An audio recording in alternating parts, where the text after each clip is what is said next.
ফজরের 2 রাকাত সুন্নতের পরে 100 বার দোয়াটি পড়ুন, দুনিয়া আপনার কাছে নত হবে, আপনি ধনী হয়ে যাবেন ইনশাআল্লাহ। এটা আমার কথা নয়, নবী সাল্লাল্লাহু আলাইহি ওয়াসাল্লাম নিজে জানিয়ে দিয়েছেন। জিয়াউন নবী এই কিতাবের 5 নম্বর খণ্ডের 902 নম্বর পৃষ্ঠায় এই হাদিসটি রয়েছে।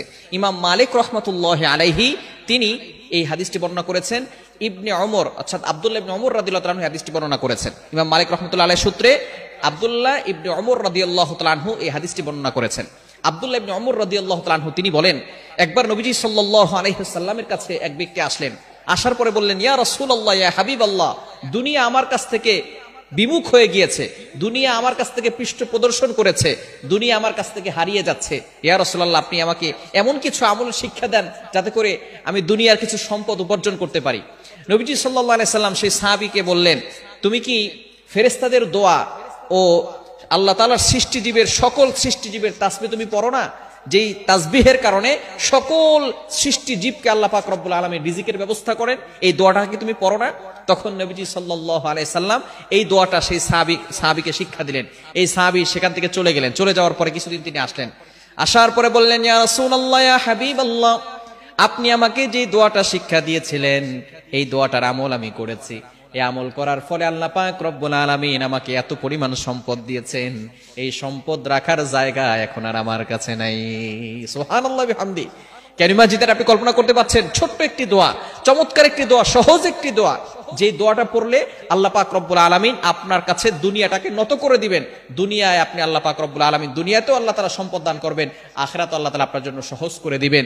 চমৎকার একটি দোয়া হচ্ছে সুবহানাল্লাহি ওয়া বিহামদিহি সুবহানাল্লাহিল আযীম আস্তাগফিরুল্লাহ, সুবহানাল্লাহি ওয়া বিহামদিহি সুবহানাল্লাহিল আযীম আস্তাগফিরুল্লাহ। কখন পড়বেন? সুবহে সাদিকের সময়। এই সময়টা হচ্ছে 2 রাকাত নামাজ, অর্থাৎ ফজরের 4 রাকাত নামাজ, 2 রাকাত সুন্নত, 2 রাকাত ফরজ। 2 রাকাত সুন্নতের পরে এবং ফরজের আগে এই সময়টা পড়লে বেশি গ্রহণযোগ্য হবে। এই সময় পড়লে, কেননা আজানের পরে ইকামতের আগে দোয়া করলে সেই দোয়াটা কবুল হয়, এটা আমরা অনেকে জানি না। আদ-দুআউ লা ইউরাদ্দু বাইনাল আযানি ওয়াল ইকামা, আজান এবং ইকামতের মাঝখানে যে দোয়াটা করা হয় সেই দোয়া আল্লাহ পাক রব্বুল আলামিন অ্যাকসেপ্ট করে নেন, কবুল করে নেন। এই সময় যদি আপনি 100 বার এই দোয়াটা পড়তে পারেন প্রতিনিয়ত, আল্লাহ পাক রব্বুল আলামিন আপনাকে ধনী বানিয়ে দিবেন, দুনিয়া আপনার কাছে নত করে দিবেন। সুবহানাল্লাহি ওয়া বিহামদিহি সুবহানাল্লাহিল আযীম আস্তাগফিরুল্লাহ। বুখারী শরীফের সর্বশেষ হাদিস। চমৎকার এই হাদিসের ভিতরে এই 2টি বাক্যের কথা উল্লেখ করা হয়েছে। নবীজি সাল্লাল্লাহু আলাইহি সাল্লাম জানিয়ে দিয়েছেন, সাহাবায়ে কেরামদেরকে একবার সামনে নিয়ে বসলেন, বললেন, ও আমার সাহাবীরা, তোমরা কি জানো কালিমাতান, এমন 2টি কালিমা আছে, হাবিবাতান ইলার রহমান, আল্লাহ পাক রব্বুল আলামিনের কাছে, রহমানের কাছে এই বাক্য দুটি খুবই প্রিয়।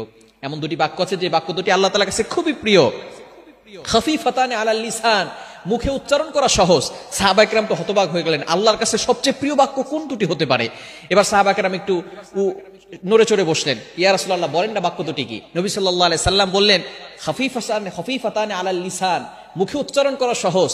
এরপরে সাহাবায়ে কেরাম আরেকটু নড়ে চড়ে বসলেন, মুখে উচ্চারণ করাও সহজ, আবার আল্লাহর কাছেও প্রিয়, এমন কি বাক্য ইয়া রাসূলুল্লাহ একটু বলেন। এরপর নবী সাল্লাল্লাহু আলাইহি সাল্লাম বলছেন, সাকিলাতান ফিল মিজান, শুধু তাই নয়, মিজানের পাল্লায় সবচেয়ে ভারী হবে, বেশি ভারী হবে এই আমলটি। এবার সাহাবায়ে কেরাম নড়ে চড়ে বসলেন, ইয়া রাসূলুল্লাহ বাক্য দুটি বলেন না। এবার নবী সাল্লাল্লাহু আলাইহি ওয়াসাল্লাম বলা শুরু করেছেন, সুবহানাল্লাহি ওয়া বিহামদি সুবহানাল্লাহিল আযীম, সুবহানাল্লাহি ওয়া বিহামদি সুবহানাল্লাহিল আযীম, আল্লাহ তাআলার কাছে সবচেয়ে প্রিয় বাক্য। এজন্য আপনি সব সময়, শুধু ওই সময় না, শুভ সাদিকের সময় নয়, আপনি সব সময় ওই সময় পড়বেন এবং সব সময় পড়তে পারেন সুবহানাল্লাহি ওয়া বিহামদিহি সুবহানাল্লাহিল আযীম। তাহলে আল্লাহ পাক রব্বুল আলামিন দুনিয়া আপনার কাছে নত করে দিবেন এবং আখিরাতেও আল্লাহ তাআলা আপনার জন্য আমলের পাল্লা ভারী করে দিয়ে আল্লাহ তাআলা আপনার জন্য জান্নাতের ব্যবস্থা করে দিবেন। এজন্য আমলটি করতে পারবো তো ইনশাআল্লাহ? আল্লাহ তাআলা আমাদের সকলকে এই আমলটি করার তৌফিক দান করেন।